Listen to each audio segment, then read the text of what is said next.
Assalamu alaikum warahmatullahi wabarakatuh. Welcome back, media students. This is your English instructor, Hindi Ben, and today, inshallah, we're going to continue with our online lecture. And today, inshallah, we're going to discuss lecture 10. As you can see in this lecture, we're going to discuss the second part of Unit 4, which is talking about television. But today, inshallah, we're going to discuss two other points, which are filming on location and editing a TV documentary. Now I need you to tell me, what are the technical differences between filming in a studio and on location? Well, of course, there are several differences, as when filming on location, you have access to less equipment than in a studio, often only equipment that can be carried by the crew. It is also necessary to find a source of electricity or else use batteries or generators. Sound and light quality are less predictable and harder to manage on location. Members of the public may interfere with filming. The weather also may add more complications. For example, the need to keep equipment dry, presenters warm, and wind noise minimized. As you can see in this lecture too, we're going to continue our talking about the bird's eye view.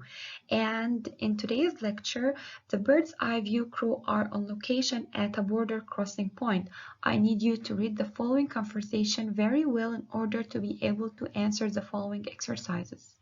Take your time, translate any word that you don't get the meaning of, and then come back later to answer the following exercises with me.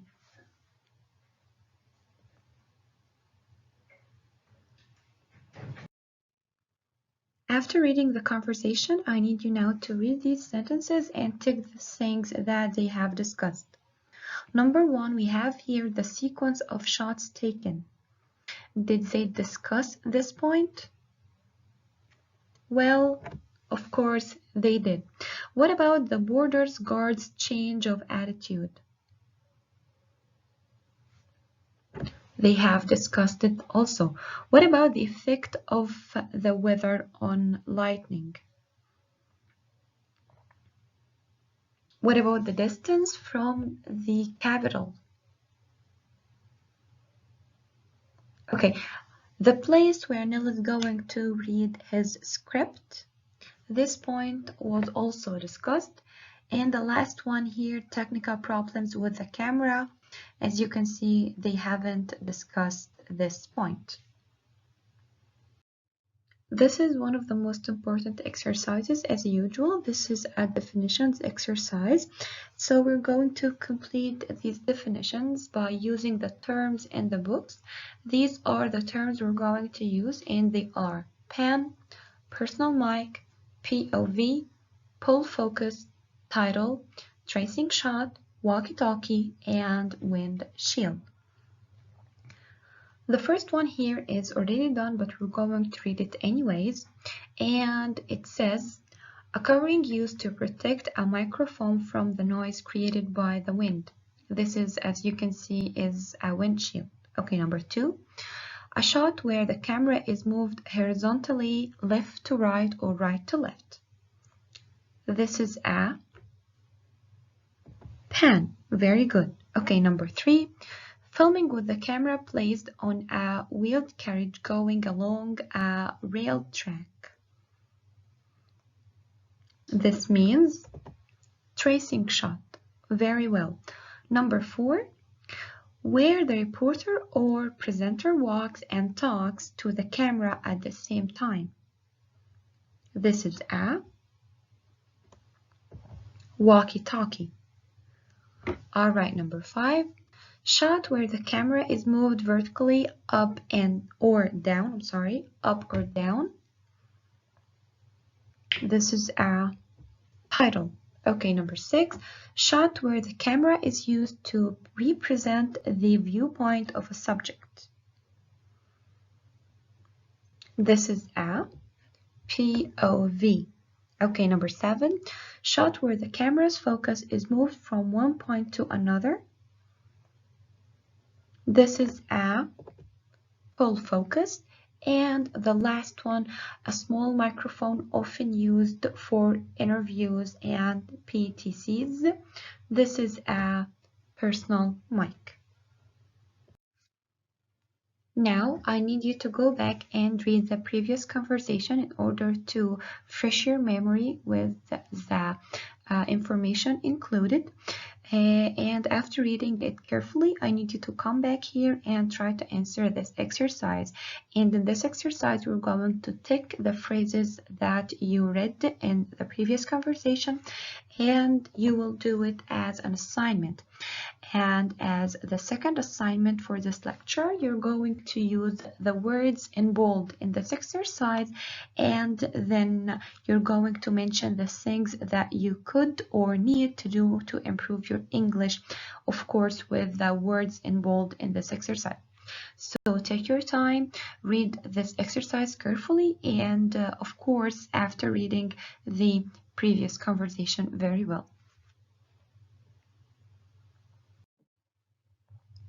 Now, as you can see, we're going to move to the second point of today's lecture, which is editing a TV documentary.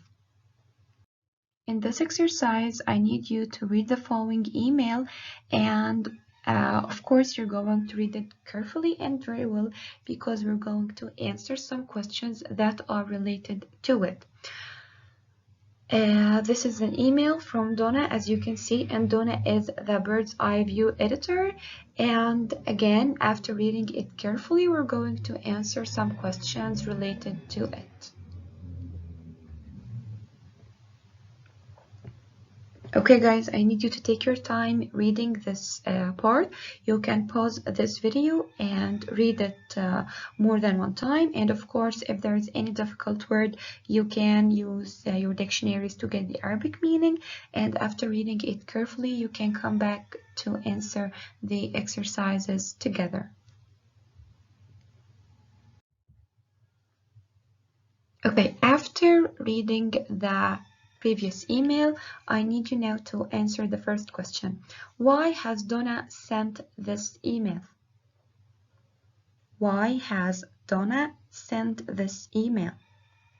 Do you remember the answer? Well, because she's going to arrive late at the editing studio. This is the answer. Okay, what about the second question? Who do you think Diana is? Well, if you remember, Diana is the output editor. Okay, the last question we have here. How do you think she will feel when she receives this email? Well, of course, she may be slightly worried at Donna, who as editor is in charge of deciding what should be included in the documentary, won't be there at the start of the editing process. She may also be worried that a different reporter, Sylvana Culpepper, is going to have to do the voice recording because the reporter who was on shot, Neil, is ill. However, Donna's email is very apologetic and clearly lays out what she needs to do.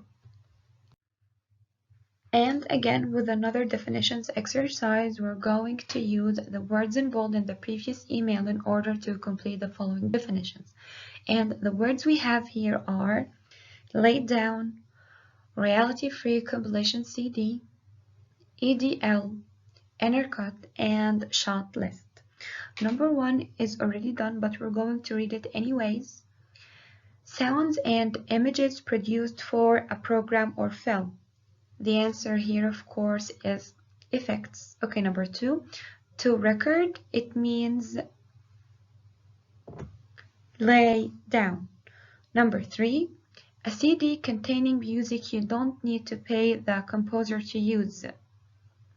This means a royalty-free compilation CD. Number four, edit decision list. It gives an idea of how the editor wants a program to be edited. This is, of course, an EDL. Okay, number five, to edit and mix two concurrent scenes.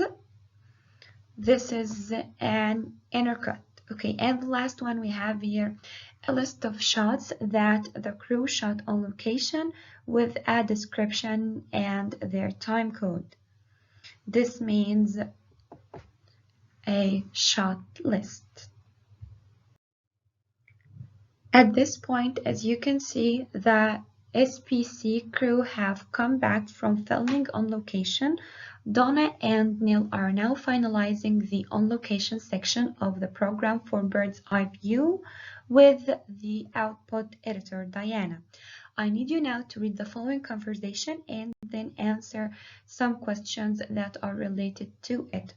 Again, take your time, read the conversation, pause the video as much as you can or as much as you want, translate the difficult words, and then come back to answer the questions with me.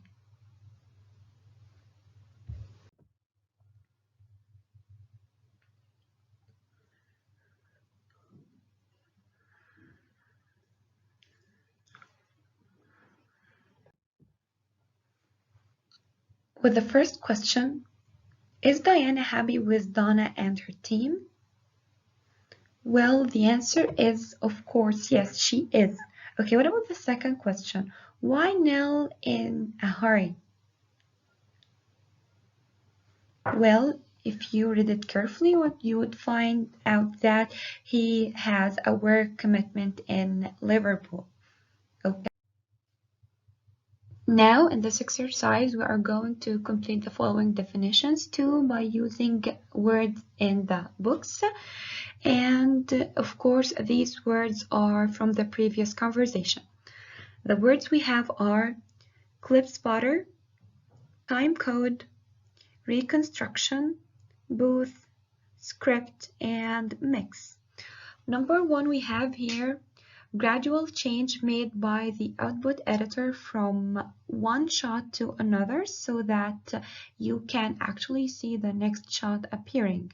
This is a mix. Okay, number two, a soundproof boxed room with a microphone. This is a booth. Okay, number three, a sequence of numbers put on the tape when a cameraman records a shot so that it is easy to find the shots. This means time code. Okay, number four, someone who speaks the language that the interviewees use and is brought in to translate and identify exactly the clips that the reporter wants to use to illustrate the script. This is a clip spotter.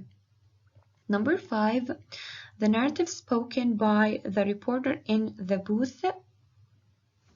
This is a script. And the last one, a short filmed representation of events that have already happened. This means reconstruction.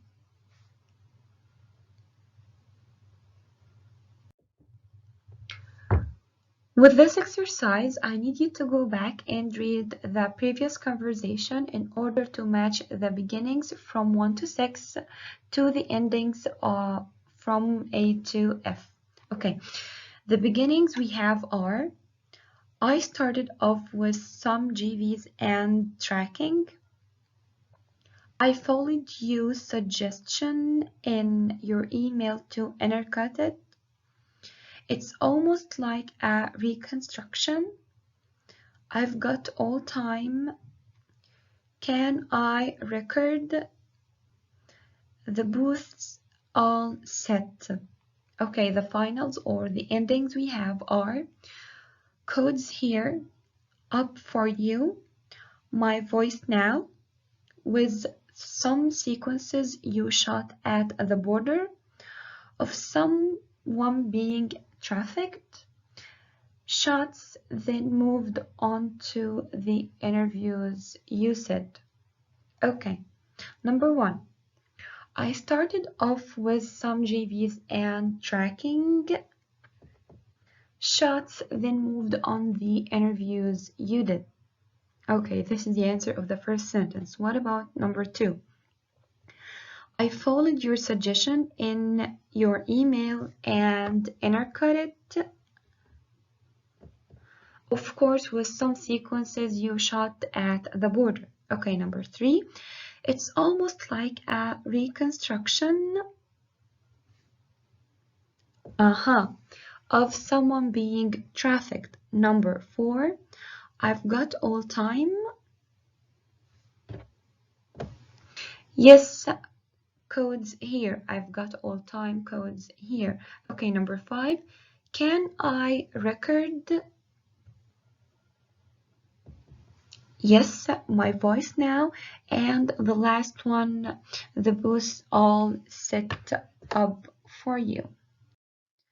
By this, I need to thank you all, and of course, for any questions, feel free to contact me by email. This is your language instructor, Hindi Ban, and thank you so much.